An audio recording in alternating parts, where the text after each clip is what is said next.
तो बच्चों, इस वीडियो में क्लास 9th सब्जेक्ट संस्कृत के एनुअल पेपर को डिस्कस करने वाले हैं। इवनिंग शिफ्ट वाले बच्चों का पेपर है, तो अच्छे से देखकर प्रैक्टिस कर सकते हैं। सबसे इम्पोर्टेंट, आपके मॉर्निंग शिफ्ट वाले बच्चों के सभी पेपर फिनिश हो गए हैं, तो ऑल सब्जेक्ट आंसर अपलोड हैं। कमेंट में प्लेलिस्ट की लिंक मिलेगी। मॉर्निंग इवनिंग दोनों शिफ्ट के बच्चे देख सकते हैं, अपने स्कोर चेक कर सकते हैं, वही आंसर जिससे आपकी कॉपी चेक होगी। ठीक है, तो सीधा आ जाओ क्वेश्चन पर, प्रैक्टिस कर लेना।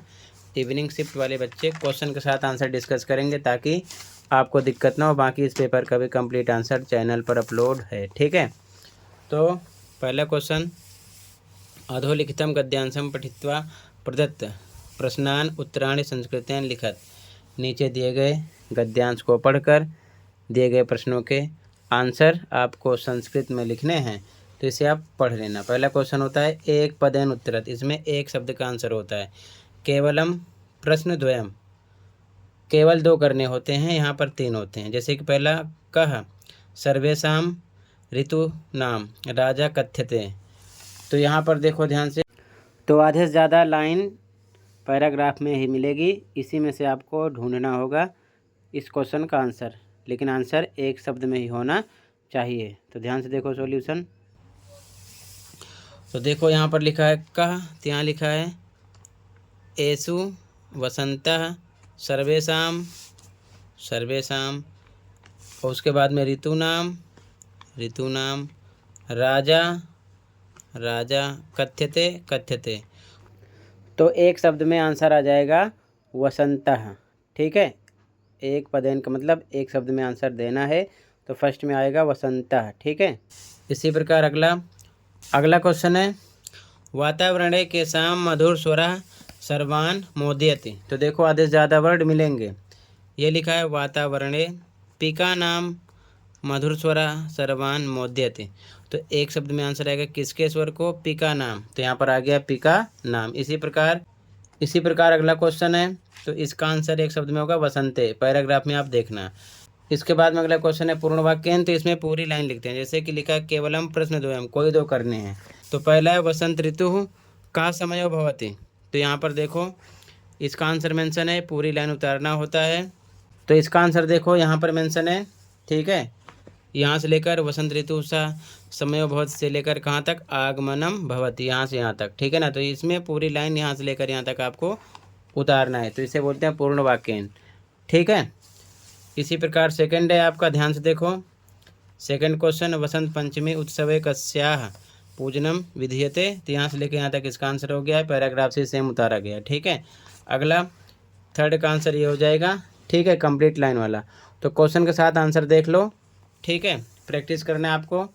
इसके बाद में अगला क्वेश्चन शीर्षक लिखना था, तो दो शीर्षक आप लिख सकते थे। ठीक है, कोई और भी लिख सकते थे। फिर यथा निर्देशम केवलम प्रश्न त्रयम, इसमें केवल 3 करना है निर्देश के अनुसार। इसमें आपसे विलोम शब्द, पर्यायवाची शब्द, प्रत्यय, संधि विच्छेद, उपसर्ग, अव्यय कुछ भी पूछ सकते हैं। ठीक है, तो फर्स्ट था जना इत कर्तृपदस्य किम क्रियापदम गद्यांश से प्रयुक्तम। तो इसमें क्रियापद क्या हो जाएगा? धारयन्ति। अगला था इसमें विशेष पदम पता करना था इस लाइन में, तो स्थानम आ जाएगा। ठीक है, यहाँ पर आपको विलोम शब्द बताना था, अधमा का उत्तमा आ जाएगा। ठीक है, यहाँ पर कर्तृपद बताना था इस वाक्य में, तो ऋतवा आ जाएगा। ठीक है, इसका आंसर आगे देखो ध्यान से। इसी प्रकार क्वेश्चन के साथ आंसर देख लो फटाफट। यहाँ पर आपको पत्र लिखना था। ठीक है, तो पत्र आप याद कर लेना, ये चीज़ ध्यान में रखना। ठीक है, इसका मेंशन नहीं कर रहे हैं। फिर चित्र को देखकर 5 लाइन पंचवाक्य यानी 5 लाइन बनानी थी, तो लिख दिया गया है इन शब्दों का इस्तेमाल करते हुए, ये जो मंजूषा में शब्द दिए गए हैं। ठीक है, तो यहाँ पर चित्रे जना सन्ति पहली लाइन, इसी प्रकार ये 5 लाइन बना दी गई है। इनमें से ये वर्ड हर एक लाइन में आने चाहिए, तो एक वर्ड का इस्तेमाल किया गया है। ठीक है, जैसे यहाँ पर राष्ट्रगानम आ गया, इसमें प्रशंसकाः आ गया। ठीक है, इस लाइन में ये शब्द आ गया है, इस लाइन में ये शब्द आ गया है क्रीडका। ठीक है, तो इसका यहाँ पर इस्तेमाल होना चाहिए एक वर्ड का। ठीक है, उस हिसाब से लाइन बनानी होती है। इसके बाद में यहाँ पर चॉइस है, अथवा लिखा गया है, ये नहीं करना है। तो यहाँ पर संस्कृतस्य महत्वम, इस पर आपको एक अनुच्छेद लिखना है। ठीक है। और यहाँ पर मंजूषा में शब्द दिया गया, इन शब्दों का इस्तेमाल करते हुए, ठीक है। इसके बाद में संस्कृत बनानी होती है। हिंदी की लाइन, पिता पुत्र को धन देता है, पिता पुत्राय धनम ददाति। इसी प्रकार ये आंसर लिखे गए हैं इनके, ठीक है। ध्यान से देख लो, क्लियर है। आगे देखो ध्यान से। इसके बाद में अगला क्वेश्चन, संधि विच्छेद या फिर संधि करना होता है। तो यहाँ पर विच्छेद करना है, क्योंकि यहाँ पर संधि है। तो महत प्लस धनु हो जाता, वायु प्लस अपित, इसको जोड़ना था, वायुरपी हो जाता, ठीक है। उसके बाद में इत्यत्र, तो इसका विच्छेद करना था, इत प्लस अत्र। फिर इदम प्लस मनः, तो जोड़ना था, इदम मनः। घृतोत्पत्ति, तो घृत प्लस उत्पत्ति हो जाता है इसका, ठीक है। इसके बाद में खाली स्थान भरना था। यहाँ पर आता राज्ञः, यहाँ पर नदी, यहाँ पर कवये, यहाँ पर बालका, यहाँ पर सह, ठीक है। इसके बाद में यहाँ पर आपको वाक्य पूरा करना था। शिष्य सदा गुरुम, तो सेवते आता। यहाँ पर पठेयुः आता, यहाँ पर पास्यथ आता, ठीक है। आगे रामा लक्ष्मणश्च वनम, तो यहाँ पर गच्छताम आता, यहाँ पर अयच्छत आता।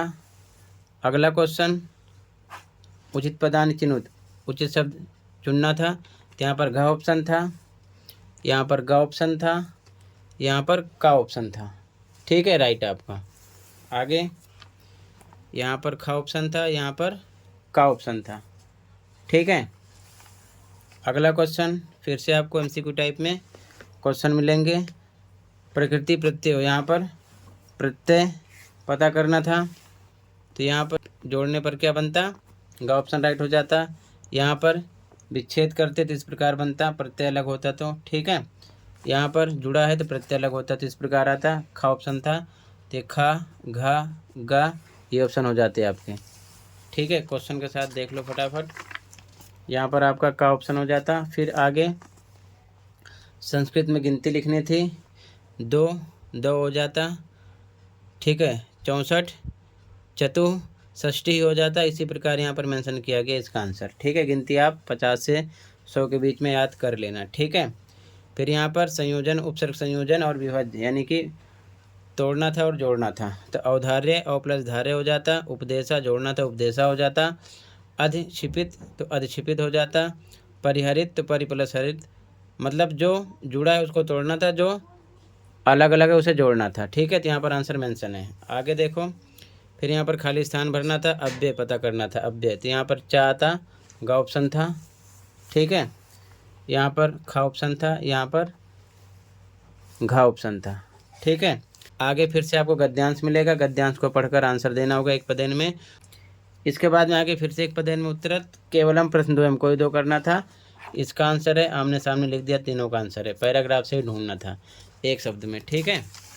फिर आगे पूर्ण वाक्य में पूरी लाइन, तो यहाँ पर मैंने लिख दिया है केवलम प्रश्न द्वयम, कोई दो करना था, 3 है, तीनों के आंसर लिख दिया है, ठीक है। आगे यहाँ पर देखो ध्यान से, यथा निर्देशम में फर्स्ट का आंसर, सेकंड का आंसर, थर्ड का आंसर, ठीक है।